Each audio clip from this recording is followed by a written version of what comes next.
Hello, Jai Guru. Namaskar, Jai. Today we are meeting for the third time, and we thought of changing our position. That when we board a bus for a long journey, often we fight for window seat, right? And if I don't get window seat, I become angry on my co-passenger. Maybe at times I don't express my anger. So, viewers, you have heard us right. Today's topic that we have chosen is anger. What it is and why anger develops. Yeah. So, Surya, up to you. Over to you. Yeah, I think I would like to quote our Guru Sri Sri Thakur Anukul Chandra, and he has very clearly said how anger originates, where it starts from. In the holy book Satyanusaran, Sri Sri Thakur says, obsessed ego brings forth addiction. Addiction breeds selfish interest. Selfish interest gives birth to passion. Passion is the source of anger, and anger begets violence. So, at the beginning, it is obsessed ego. It is my self-centeredness. If my world revolves around me, it's only about me, then I develop a selfish interest. So I look for ways and opportunities and means to fulfill my own interest, maybe at the cost of others' interests. And when those selfish interests, selfish desires are obstructed, opposed, disrupted, that leads to anger. Like you are giving this example, if you had the desire for the window seat, and if that desire is not fulfilled, if it is obstructed, that leads to anger. I mean, it's an example. And in our day-to-day life, we see manifestation of that. Small kids, if they demand mobile phone to play games, if the parents say no, their desire is obstructed, opposed. So you see children throwing tantrums. We see domestic violence in the streets of cities and towns across India and maybe across the globe. We see road rage. Two people get involved in an accident, and the outcome is road rage. Sometimes it is not the accident that leads to injury, but it is the road rage that leads to injury. So consequences can be really terrible. Um, I think our intolerance towards others, disrespect for others, we see, for example, children who love their parents, sometimes they grow up and they start disliking their parents' mannerisms, behaviors, etc. There could be a generation gap, but it is my desire to just to respect my own privacy, my own likes and dislikes, and my ignorance or inattention to my parents' likes and dislikes. Sometimes this differences can bring about anger as well. We see husband and wife getting married, have a good relationship, but as the relationship grows, they start disliking each other, and sometimes again that leads to anger. So intolerance, disrespect, but all this originated from one thing, which Sri Sri Thakur Anukul Chandra says: obsessed ego, selfish interest. What are your thoughts? Yeah, you are right. This is a menace in the present society, and rightly you said in family lives, this simple anger is ruining our family life. Like if you uh, just look at the survey reports, how many uh, divorces happen per month, and if we go deep into it, finding the reason, obsessed ego is the main thing. One person said ego, edging God out. ego. So keeping God aside, that brings ego. Uh, and that is the main source actually, because we try to connect with each other as two human beings. So if we do that, then see, one day we meet, next day we split. It is evident. So instead of connecting with each other directly, if we connect through a medium, I often think of this atomic structure, molecular structure of water, like H2O. So we know the structure, how it is. O is at the center and two H, two hydrogen atoms. There is no Right. direct connection between the two hydrogen atoms, right? Both the hydrogen are connected to each other through the intermediary, which is oxygen, right? So Right. even if they want to fight, there cannot be clash between the two. The O will stop that, and they cannot split also.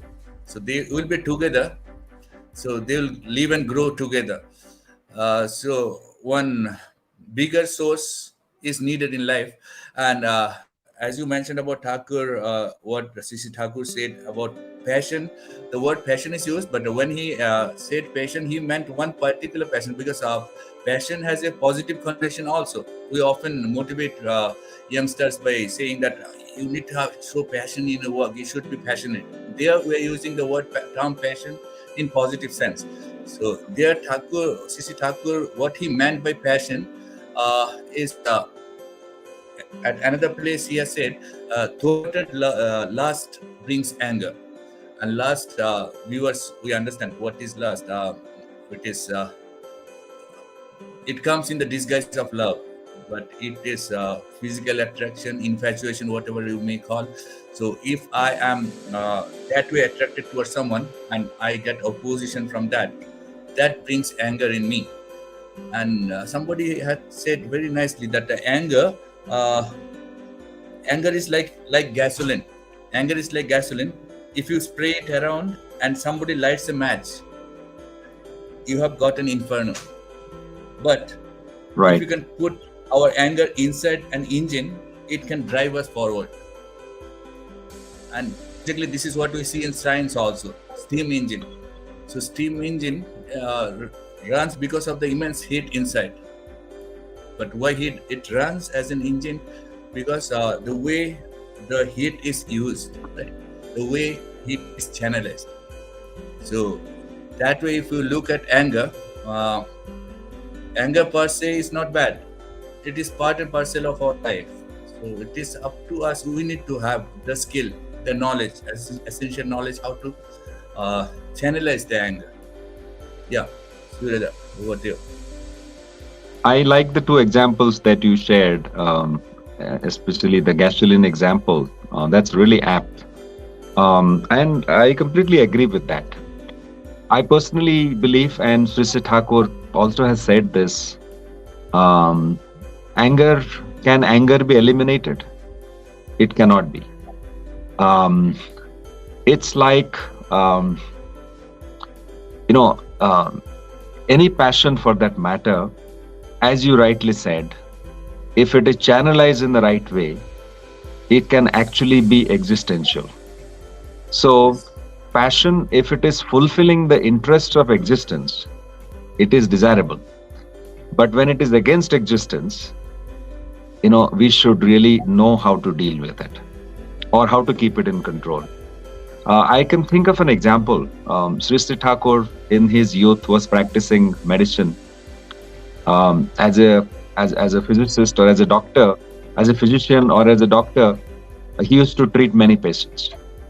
One day, a man came to him for treatment, and Thakur gave him some medicines. And Thakur said, "Come back to me after 2 days and report to me about your health."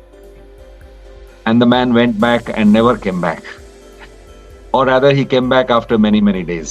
He came almost some 10, 12, 15 days later. Thakur saw him. In the meanwhile, Thakur was very, very worried. Thakur was worried about him. He was thinking about the patient, what is his condition, whether he is getting better, what happened to him. Thakur was really worried. After 10, 15 days, when the man came back to Thakur, the moment Thakur saw him, Thakur started, blasting him. Thakur was very, very angry. Thakur scolded him like anything. And after Thakur stopped scolding, the man said, Thakur, whatever you said, I really loved it. I liked it. I know that you are angry with me. I know that you are scolding me, but I loved it.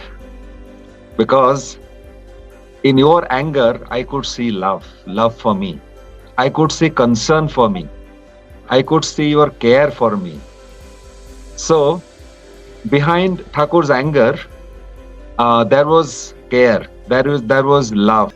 About interpersonal anger that develops, often it develops. Sisi Thakur has said something very nice, which at first sight might look impossible to practice. What he says is about, okay, let me tell the background. Background of this is, if I am angry with someone for whatever reason, so how to bring a settlement in this? Uh, Sisi Thakur said, first embrace him with whom you are angry. Invite him to eat in your own home. Send gifts. And until you can speak to him with an open heart, pray with repentance for his good to God. It might sound impossible. How is it possible that I am angry with someone and I should embrace him with love? He says, invite him, this and that. So, viewers, it might be shocking for some of you who are not into the fold of Sisi Thakur, but it's not possible, not impossible. It is a great trick. Now, about anger, how to channelize Sisi Thakur's eldest son, whom we call as Sisi Borda. Uh, he gives one nice example. He gave one example like anger. Another term for anger is fury, right? So if you are furious on someone, so Sisi Borda once narrated this story, real life story, what you call as RLS, that once one person was making a journey, just a representation I'll try to make, train journey. In the compartment, there were two people. Uh, one person was coughing a lot, and the other person, co-passenger, who looked like a devout man, was reading newspaper. The man who was coughing a lot, he was not just coughing; he was coughing and spitting on the floor. So, looking at that, the devout man uh, asked him, "What are you doing?" Uh, it's a dirty thing, and not only that dirty, you are jeopardizing our health also. Why don't you go out to the wash basin and do the job? So, to reply to that, the other person who was coughing, he became angry. He said, "Whatever I have done nothing wrong. I'll do that. What's your problem?" So the devout man who was reading newspaper, he kept quiet. He did not get into an argument. So next time when he did the spitting job, what the person did is he tore off a part from the newspaper, cleaned the floor, went out and threw the piece of paper in the dustbin. So this way it continued 4 or 5 times. The man did, the person who was reading the newspaper, and the other person was continuing. After 4 or 5 occasions, that person who was coughing, perhaps he got tired. So on the sixth time, he went out to spit on the wash basin. So that way, train reached the destination, and when the devout man he got up, there were hundreds of people standing outside the railway, means on the platform, to greet him with garland. The story ended there. It is a real life story, the way Sisi Borda narrated. He did not say anything further, but those of us who are into the fold of Sisi Thakur, we know that it was real life story of Sisi Borda himself. The devout man was Sisi Borda himself, Thakur's eldest son, the first Acharya of Satsang. So this is a wonderful thing we can practice, and many of us we practice at times, because in public life we cannot avoid anger, right? There are situations where it is bound that we will get angry. Now, at that moment of anger, whether we want to bring an end to our relation, or we want to give a beautiful turn to the relation. So if you want the later, we have to know the tricks. Yeah, Surya. Well, that's a brilliant example, and I think Srishti Borda demonstrated how he could, um, uh, kind of help another man realize his own mistakes, and through his, tolerance, and through his broadness, and Sri Sri Thakur talks about asat nirodhi parakram, where we don't um, kind of oppose or obstruct evil, but we try to eliminate that in a very soothing and loving and caring way. And then Srishti Bodda exactly did that, and I think that's a beautiful example. And I remember one incident from the life of Sri Acharya Dev when he was a young boy, about 10, 12 years old. He used to play football and he made many friends. He got to know many senior workers of satsang. One such worker of satsang was a devotee of Thakur who came with Thakur from Himayatpur to Devghar. And because he is a very senior devotee, many devotees used to visit his house in the ashram in Devghar and listen from him about incidents from Sisi Thakur's life. And the present Acharya Dev also, when he was very young, he also started going there to listen to this senior devotee. One day he realized that this devotee because he's an old man, he gets little tired after sitting for a long time. He used to put his legs, rested his feet on a box. And Sri Acharya very quickly realized that the box contains Thakur's books, Thakur's literature. And the next day, Acharya Dev, the young boy at that time, 10-year, 12-year-old boy, um, he went to this senior devotee's house and he was carrying a small stool with him. And after the senior devotees finished talking, he said, Dada, I have some private conversation with you. So everybody else left the place and Acharya Dev handed over that stool to him and then said, Dada, I know you are an old man. And I understand that you must be feeling tired after sitting for a prolonged period of time. So I have brought this stool for you. I realize that you are resting your feet on the box which contains Thakur's books. Dada, it is not good. That's why personally I brought this stool for you so that whenever you get tired, you can rest your feet on that. Any normal human being like me would have, after seeing this, probably would have got angry, would have scolded him, we would have told him, why are you doing this? This is not right. But Acharya Dev, beautifully true to his, intrinsic, inherent divine nature, he corrected that person without getting angry. And he also, had he kind of reprimanded him in public, that would have also hurt the man. So he kind of saved the man from any damage of reputation and also corrected him without getting angry himself. I think lots to learn when you have a love center in life or guru or acharya in life. Yeah, wonderful. Surya, today we have overshot the time, but I can't help. I can't stop sharing another example. I was thinking of this about giving a beautiful turn to our anger. When we talk of channelizing the anger, quickly I'll finish this. This is a real life story of a man. Viewers, you must be knowing about this person, Dasarath Maji. Now, Dasarath Maji was from Jharkhand. I can say is also because he has become immortal now. So physically, he is no longer with us. So he is from a remote village of Bihar. So quickly, I'm going to the story. You can watch the movie or read the book about him. So his wife died in an accident, and the reason behind this is, and that time she was pregnant.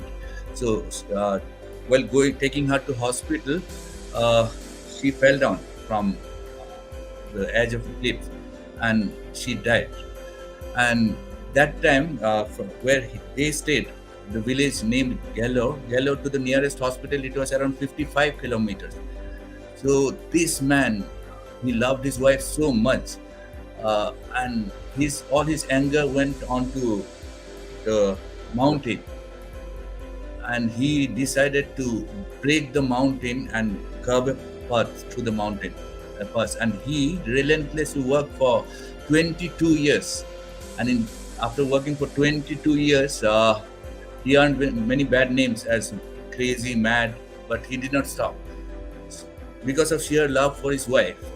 And after 22 years, he was successful to carve a path, and that which was 55 kilometers, that was brought down to 15 kilometers.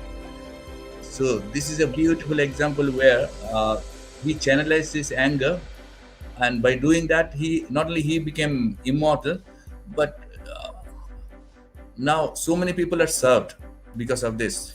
Just imagine 55 kilometers has come down to 15 kilometers, and life of people over that region has become so simple. So if someone's love for his wife can inspire him to do so much, viewers, you can easily understand what if the love center is the supreme love center, then what we can accomplish. Yeah, Surya. Wonders can happen. Wonders can happen. This is really beautiful, and everything else that we can discuss is only theoretical. But Yes. the real transformation that can happen only when we have a love center in life, because transformation, change in character, change in behaviors, change in habits never comes through intellect. We don't change through intellect. Intellect doesn't change a person.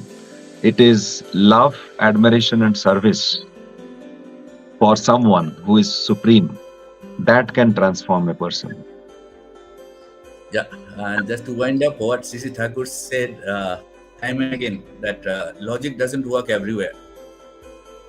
So where logic doesn't work, magic works, and Absolutely. magic love has Beautiful. the love has the. Beautiful. Okay, viewers, bye bye. Thank you for being with us. So today we could see one or two live viewers were there, but anyway, we're Wonderful. thankful. Okay. Yeah, bye bye, viewers. We'll be meeting again next week with some other topic, or maybe continuation of the same topic. Bye bye. Enjoy. Good. Right.